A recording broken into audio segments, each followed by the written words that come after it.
Let's start our day with going over to my colleague Abhishek Jha for a lot more in terms of context when it comes to this story. We'll go over to him with the first question. Abhishek, our audiences might already know Liz Truss, the previous Prime Minister, had introduced a mini budget that almost pushed the UK into a financial meltdown. What is the plan? What has Rishi Sunak said is the plan when it comes to lifting the UK out of its current status? So Rishi Sunak's plan is that he will first have the priority to contain the inflation and rising cost of living. This was the priority of Rishi Sunak, and then maybe at a very staggered level, he will go for the tax reduction, which will be 19% and 20%, 16% over the period of 2 to 3 years.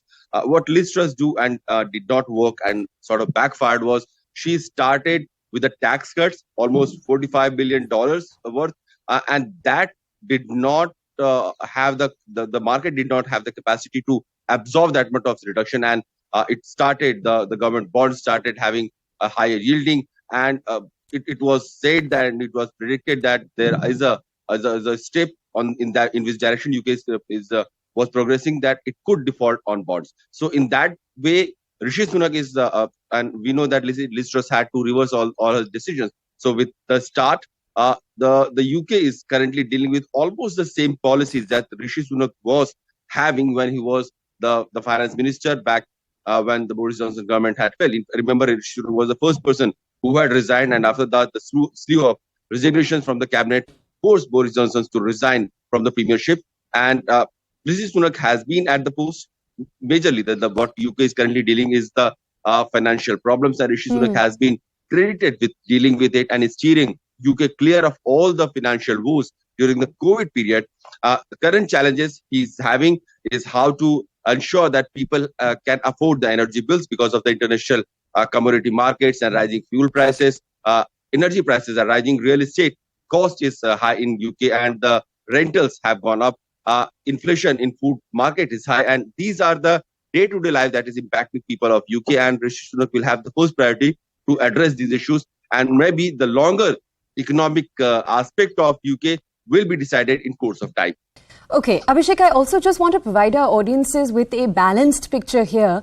So if you could tell me, I know there has been some criticism when it comes to some of Sunak's plans. There was much discussion over possibly cutting worker wages and support for public services. Could you walk us through more of the criticism that we've seen in the last few weeks, and also tell us how Sunak has addressed it?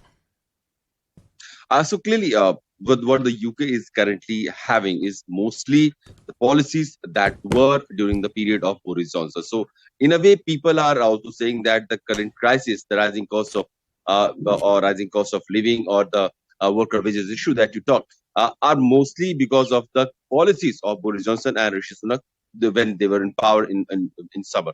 So to get the UK out of those crises is something that Rishi Sunak is going to prioritize right now. However, there has been a lot of international, geopolitical and geoeconomic changes in the last few months, which has also impacted not only UK but other parts of the global economy also. That includes supply chain disruption, higher food prices, higher fertilizer prices, higher commodity prices, including prices of fuel and energy, because there was a lot of dependence of Russian oil and gas into the international market, which would have pacified the prices which are rising currently, and which is also going to have a very serious impact on everybody's life because of the approaching winter, when the energy prices will be high and the consumption will also be high, and the energy bills will have substantial budget of a family eaten up during those next 4 months. So that is one priority that Rishi Sunak will have to address. And at the same time, he also has some foreign trade agreement, a free trade agreement in his pipeline. One is with the United States. Liz Truss was also negotiating a very ambitious free trade agreement with India. So how those concerns will be addressed, and FTA, which is believed to be at a very advanced stage between UK and India, but there are certain roadblocks that includes mobility of people, that includes costs and taxes on the British Scotch and other major commodity that Britain wants to have access to Indian market, but Indian goods, if they also get UK's market available and access, how will it impact UK's market? So these are the little concerns that UK and India are currently negotiating at. So we'll have to see how those FTA agreements, in fact, the agreement with Ireland is also in pipeline. So Okay. these 2-3 major foreign trade agreement, if Rishi Sunak gets through these in the next few months, it will surely help UK build on the bilateral economic trade ties with these major economies, and probably it also helps UK's market. Abhishek, thank you for that context. For our audiences, I now want to walk you through reactions that have come in from residents within the UK to Sunak's appointment. Take a look.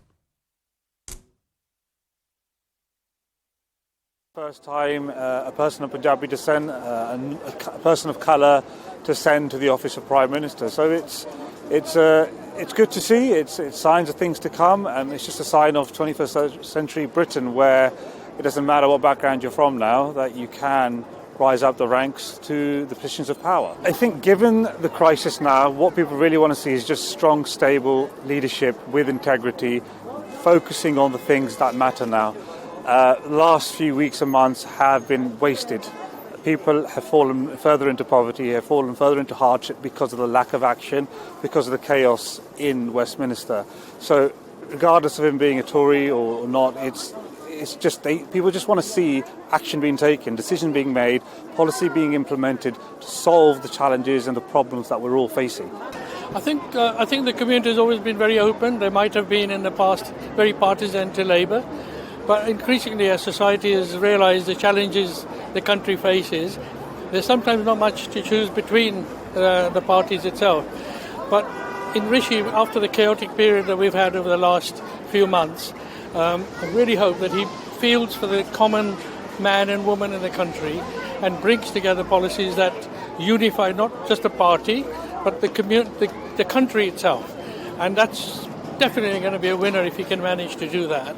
Really excited that he's our Prime Minister, because he's our first brown Indian Prime Minister, and I really hope that he'll help us with the cost of living crisis.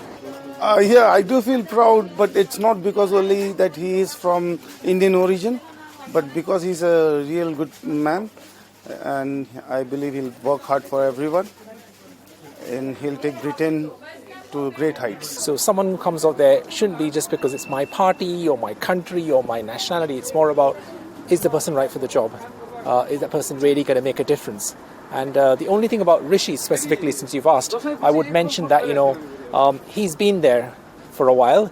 I think he's been through the roughest times, especially COVID.